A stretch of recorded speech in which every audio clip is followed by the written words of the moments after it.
So this is going to be the first of 6 training sessions that we will go over in the next 12 weeks. Information on these sessions can be found on our website, hpsgpo.com. You'll just go to the members site and you'll go to the 3 lines up here at the top, go to this HPS University menu planner training course and workbooks. And then here are the 6 sessions that we're going to do, a brief overview, and then the companion workbook that you can go ahead and download if you'd like. If you're not able to make a session, to make one, they will also be housed here. This will probably go up, today's session will go up tomorrow. So each session, we're going to focus on a different step of the menu planning program, and then we're going to give you a week to work on it. So our hope is that after you've completed all these sessions, you should have a good start on building your menus for the next school year, as well as being efficient in the program. We thought it was a lot of work trying to squeeze all this into a 1-hour webinar overview, so that's why we decided to break this up. We also thought it was important to do a brief overview of the menu planner program for those of you that may not know how it all got started. So how it got started, we had members that wanted some menu planning software on contract, and we did that. And some members felt that what we were able to get was not really meeting their needs. So starting in 2017, we worked with a group of food service directors and MedProcure and David Quattlebaum to create our menu planner program. Things that are unique about our program is, in large part, it's been created by our members and food service directors. Our system also works directly with Gordon Food Service through our CAP program, so that gives you real-time information, and it's also information that's unique to your school district. The nutritional information is fed in most cases. It's not perfect, but most of the time it comes in directly from the manufacturer and Gordon's. We are in the process of being approved by the USDA, and that should be happening fairly soon. And the big one, there's no cost to our members. We do this as a value add for our members, and that's a big money saver because, as you know, those menu planning programs and the updates can be quite pricey. Another thing that's important is if you've tried the program when it was first released, you'll notice that a lot has changed. Some big ones are that you no longer have to copy everything. You can share within your district recipes and menus, and it translates to Spanish now. Before starting, know that the program is not compliant with Microsoft Explorer, so we suggest that you would use Chrome or Firefox. When we're all done with this session, at the end, I will unmute everybody, and if you have any questions, go ahead and ask. Otherwise, you can go up to the top of your invite board. I'm not sure what you call that, but you can use that chat box and you can type in questions, and I'll try to answer those as well. So let's get started by looking at what the end goal is. This is a published menu. I can click on an item. If I've added an image, I'll see that image. Here's my nutritional information, the allergens. I can use these toggle calculators. These little calculators pop up. I can click on whatever the student ate or is going to eat, and I can calculate the nutritional information. So that's great for knowing your carbs for students. And I can filter allergens. Anything I click here, if that allergen is listed, it will remove that item from view. So it's a nice clean menu for students. They have to be careful about their choices.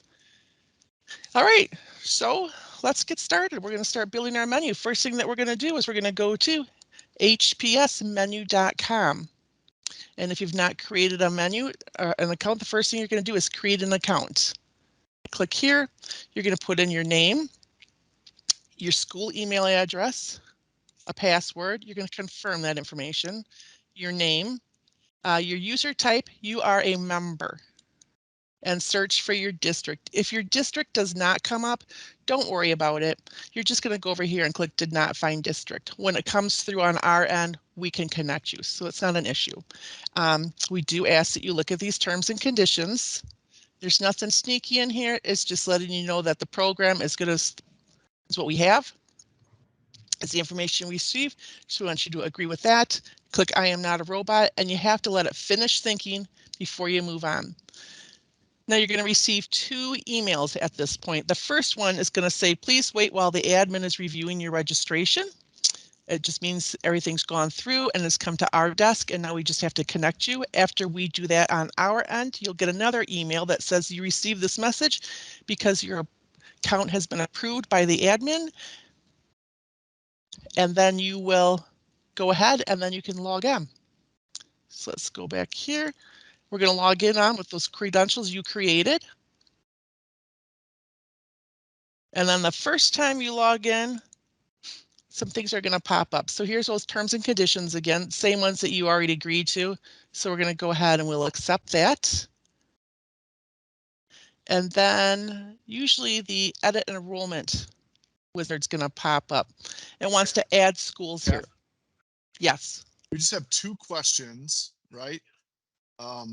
First question is from Belinda. I created an account over a year ago, but haven't done much with it. Do I need to create a new account? And I would say no. That account is still in there and active. We have not cleaned any of those accounts out, correct, Kathy? Correct. And if she doesn't remember her password, she can reset it, or we can do that for her.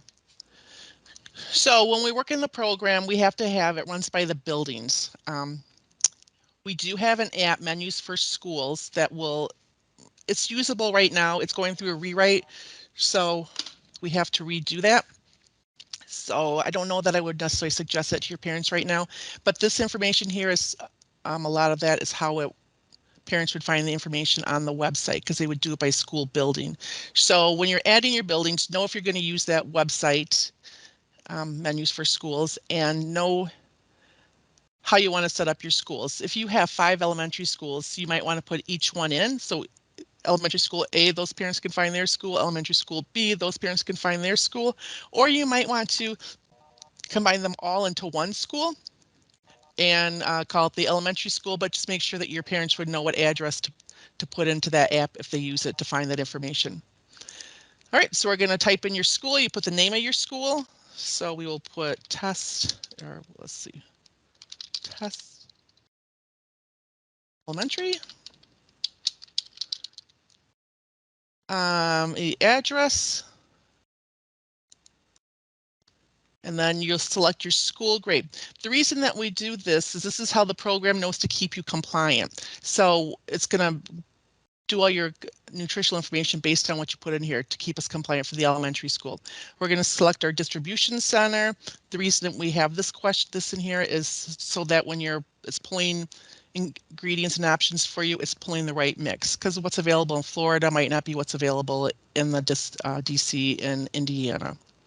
And then you do have to have 2 full school years. We suggest that you do a July to June, just do a full year in there, even though that's more than what you would have for school days. If you're working on next year's menus, I would say to start with a July 1, 2022 and June 30, 2023. And if you still want to work on this current school year, then you'd have to do July 1, 2021 through June 30, 2023. I hope that wasn't confusing. And then you do the following year here. If you want to add another building, if you want to get all your buildings in there, you click this add again. If you're good, actually, then if you're good, you're going to go down here to confirm, and that's going to save that information. If you want to add a user, you can do that here. I'm going to confirm that information. Oops. If we want to add a user, we can do that here. You can put in the user, you can make them a district user so they have access to your full district, or you can make them a school user. Now they have access to just the school that you assign them to. And again, you click confirm. You can also add a user. They can go on and create their own account just like you did. And then you can come over here to the users and you could bring them up. And then if you wanted them to only have access to the production records, you could click this. Now they can only see production records. If you want them to have access to a certain school, you could do that and make them just have access to a school. Oh, let's cancel that. So that's how we get started creating an account, getting our buildings in there. Some other things I want to go through here on the home page are this HPS menu planner at hpsgpo.com. If you're ever working on the program and you have some questions, this is a great place to come back to this home page, and you can ask your questions, and they come to my desk, and it also comes to Kevin and Rennie and a couple other people's desks. We really do our best to get to you within that same day. If it's something we can't answer, we usually forward on to the programmer, David Quattlebaum, and then they kind of help us out. And then the IT Publishing Calendar Guide. This is something you'll want to download it, and you can give that to your IT team. It just lets them know the parameters of our program. It will help with pop-up blockers. It's just information they need to help the program run better. And then we already did edit enrollment. And then I'm going to ask Kath? David Quattlebaum, the programmer, he's going to go over the allergen list and changes tab. But what, Kevin? Did you I'm sorry, there was just a question. I think I know the answer, but I'm going to defer this to you or David. It says, does the program also do CA/CFP menus? I believe that answer is no, but I may have missed that. Is that true? The answer is no to that. Correct. Okay, I thought so. And then I have another question before I turn it over to you, Dave. Can this be used currently to provide nutritional information when we are being audited by ODE? And so the answer is yes to that. This program has not yet been approved by USDA. But what this program does is and this will be not in this session, but what this program does is this will dump all of that information into the 6 cent, which is now the 7 cent certification worksheet. So as it pertains to that, you certainly can use that document to turn into ODE or any other State Department for that matter. And the last question I have, TS12 in my building, do I need to create multiple schools for compliance checking? I'm going to come back to that question in a second. Kelly had a question, is there a cost associated with this menu? And there is not a cost. It is included as a value add in the membership of HPS. So as it pertains to an extra cost, the answer is no. So I have PS12. I'm assuming that's public school? preschool, Oh, public preschool through 12. Never mind. preschool through 12. Preschool, yeah. So well, Kathy, can you show the different menu scenarios that we have? Because we have So we go to this edit enrollment, we look at our buildings, and we select our school grade. So if you have that many schools, you probably would want to do, here's your preschools.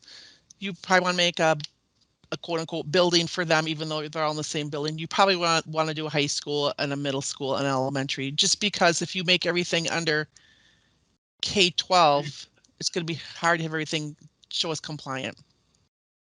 Yeah, so as it pertains to that 6 cent worksheet, you guys can do a K-12 menu, but you'll just have to prove where the delineation is between meal program meal times, I guess that would be.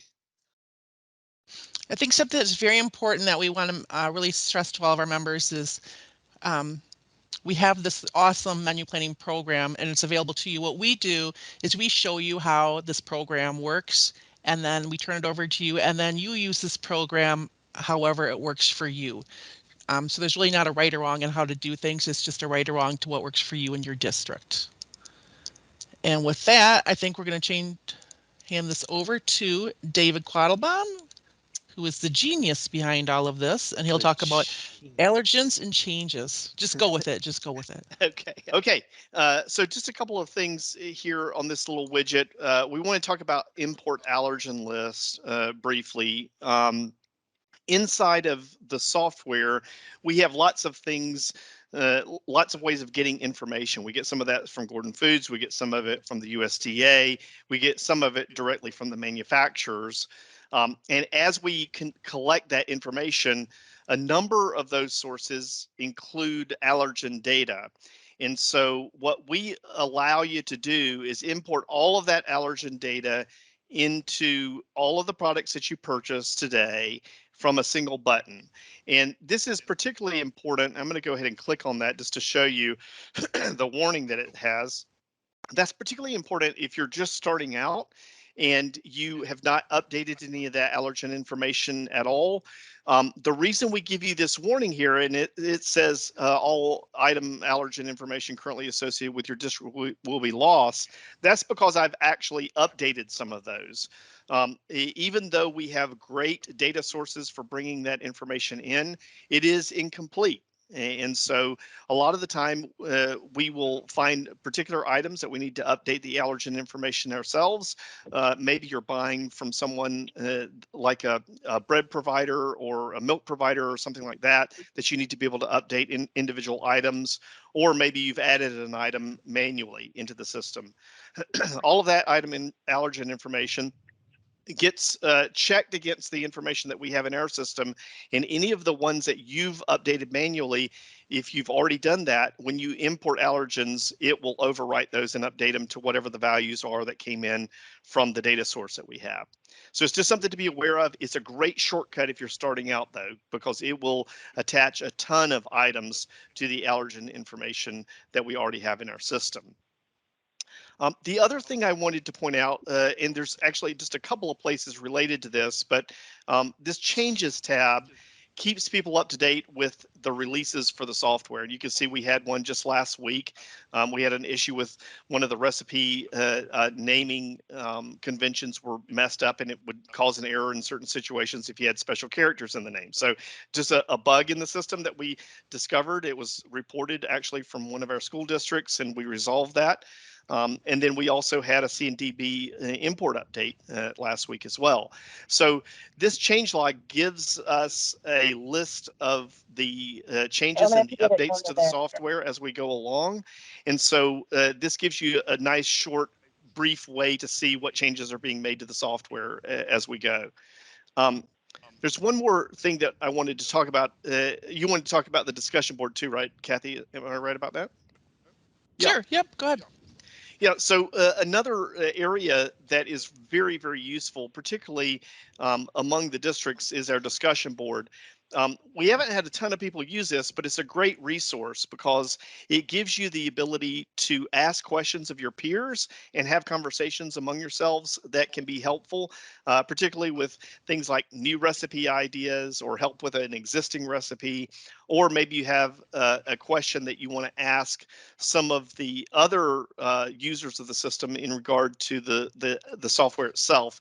This gives you the ability to actually post a question and have a discussion among yourselves just by creating a new thread up here at the top. You can post your the title of your question and your description, and then other people can respond to those, and you can get some feedback, whether it be inside the app or if it is specific to a recipe or something like that, you can do that as well. And then we have that all set up for this training course. It's broke down by Yes. sections. Yes, thank you. I forgot about that. So each one of these sessions are broken down into the discussion. So if you have questions regarding those, you can click into there and you can create a new thread, and that gives a conversation about this specific session. Yep. Thanks, Kathy. Yep. This would be a good spot, like for the person that asked about the preschool through 12 school, to ask, how other school districts set up their accounts. I mean, these are good things. We know how to work the program, but we're not food service directors, so we thought it'd be nice for you to be able to talk to each other. Right. All right. Well, thank you, David. I have to somehow get the thing back to me. Do you send it? So we're back here, back to the home page. Okay, so we've kind of gone over this whole section. Over on the right, this is where the reports are. The big one is the 6-cent worksheet, and also the recipe cookbook. As you build recipes and put them in your menus, they go into this cookbook. We'll go through that section later in a different session. Down at the bottom, we have the quick start guide. These are the steps in the menu planning process. So if you had a question, you're working on this, and you had a question about recipes, you click on this step. Here's a brief summary, and then there's also a video. I think they're about 15 minutes long, just to kind of help you out. And then we also have this PDF guides. These guides were created by a large co-op in Indiana, and she made these for all of her schools to kind of help them. So we just added those. Again, it's a food service director talking to you in the language that you understand, so we thought that might be helpful. So that is the home page. Kath, Yes, can you yes. just one more time show how you got to that forum? There's a question from Mary. On the discussion board? Yeah, I'm not sure yeah. which. Okay, Discussion so board. over I'm sorry. on the left, down towards the bottom, we see discussion board. So we click on that, and then we're going to scroll to the bottom to the menu planner training course. And then here's where I would session 1. And then if you wanted to ask some questions, you could start some new threads here on creating an account. And if you had questions, yeah, our goal is that you will all kind of talk to each other and help each other out. And then I think we're going to learn a lot by what you have to say in your questions. So that's how we got to the discussion board. All right, well, I'm going to unmute then everybody. And if anybody has questions, you can go ahead and ask them. But first I have to figure out how to do this. And then our next session will be in 2 weeks, May 18th at 10 o'clock. It will be on ingredients. And this is one that I really think is very important. I think this is the most important step in the program. If you have everything right here, the rest of the program goes by pretty carefree. I'm just trying to figure out how to unmute everybody. Kathy, I think they have to unmute themselves. Oh. All right, well, maybe you can unmute yourselves then. If you have any questions for myself, for Kevin, or David, the programmer, go ahead and ask those. I think you just click your little microphone at the top to unmute yourself. Did you unmute yourself?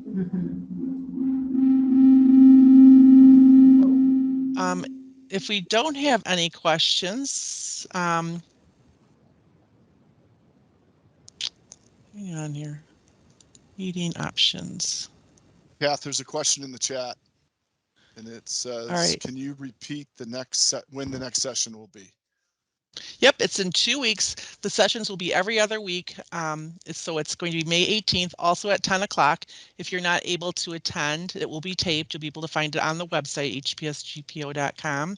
And this is what I think is the most important step in the process, ingredients. We're going to really dive in so that you can understand the importance of this step.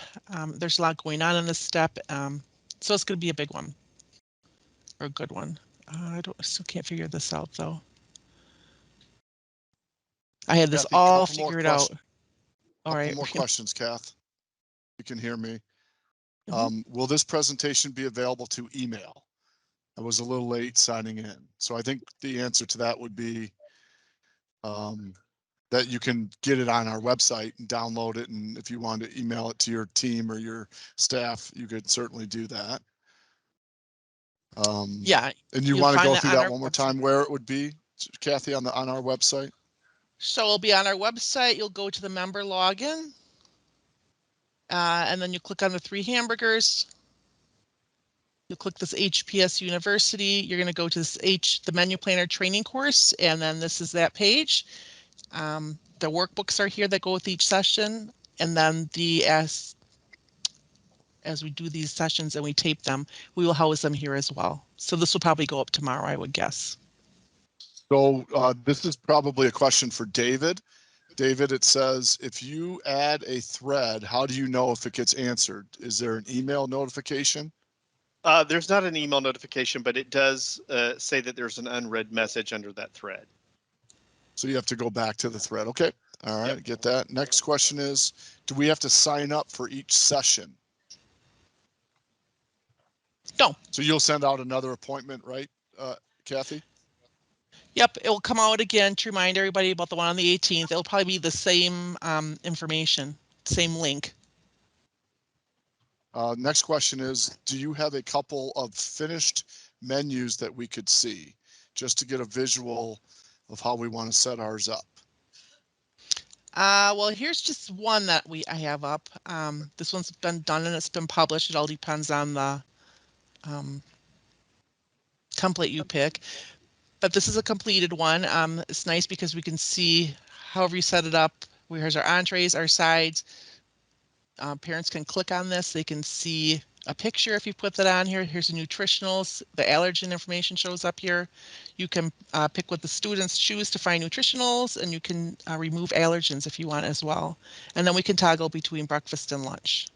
Hey, Kathy, maybe a view of a cycle as well, just to kind of give them a sense of how what the setup piece looks like.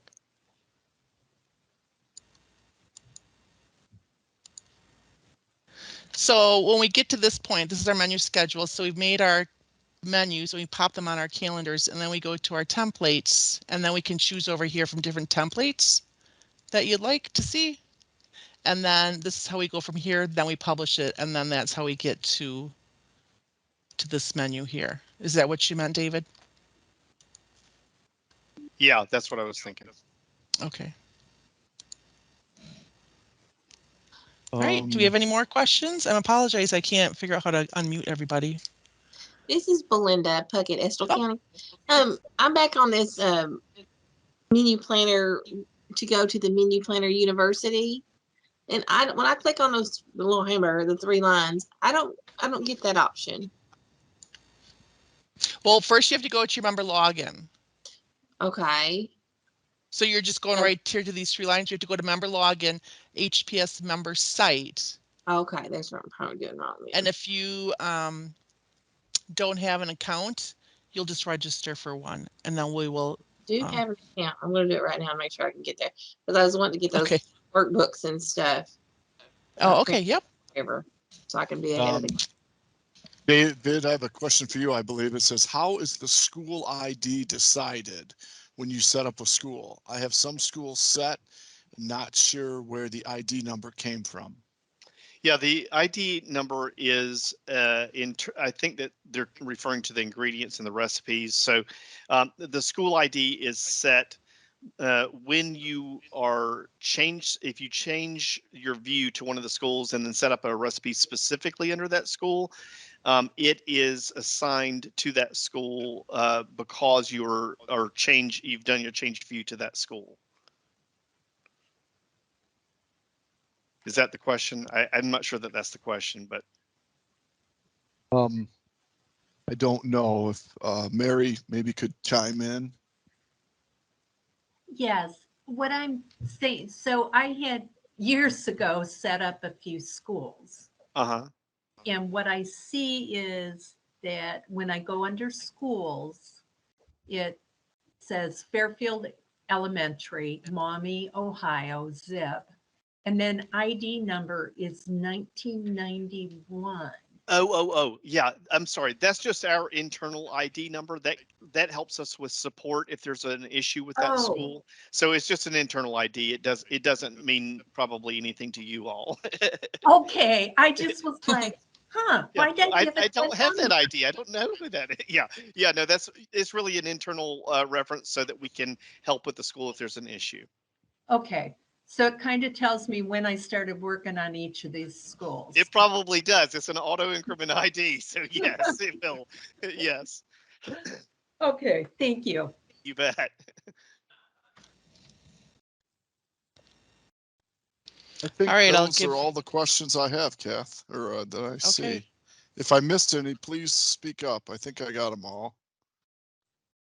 I see a lot of you have registered for account, so I'll be spending the next the rest of my morning kind of getting everybody attached. I would ask that you all, I'm the wrong thing, but you go to that home page that to contact us if you have any questions about the menu planner program. If you with this training, if you have any critiques or advice or things that you want to know, especially on the upcoming ingredients, kind of type that in there, and then we can make sure we address those as well. I'm going to say thank you to everybody for joining in today, and get started on creating those menus and getting your buildings in, and we'll work on our ingredients in 2 weeks. Thank you. Thanks, everybody. Thank you, Dave.